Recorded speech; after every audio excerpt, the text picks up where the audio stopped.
This was very important because my reading of the situation after my travels was that how do we design public delivery for a mobile world or a mobile population? Because when you look at the way we deliver services, and this is very different for the people who are purchasing power and people who don't, because in my opinion, what happened after economic reforms was that for people in this country who had purchasing power, they were suddenly empowered with choice. The economic reforms did was suddenly open up choices. You could get a cell phone from anybody, you could buy a car from anybody, you could fly on any airline.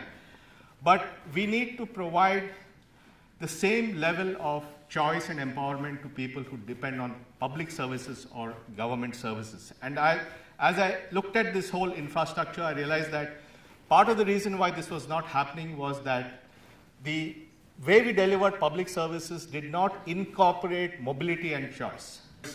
If you see the way a PDS works, a PDS essentially has a system where there are 500,000 PDS outlets in the country, but to each outlet, a customer is assigned to one outlet. If you're getting health services, your health record or your health details are stored only in the primary healthcare center in your village, which means if you spend 6 months when you're pregnant in one village and go for the last 3 months to another village, to your mother's village or whatever, your health record is not visible and you start all over again. Now that creates huge problems, for example, in maternal care or in immunization, because immunization requires you to keep data on a person over a couple of years.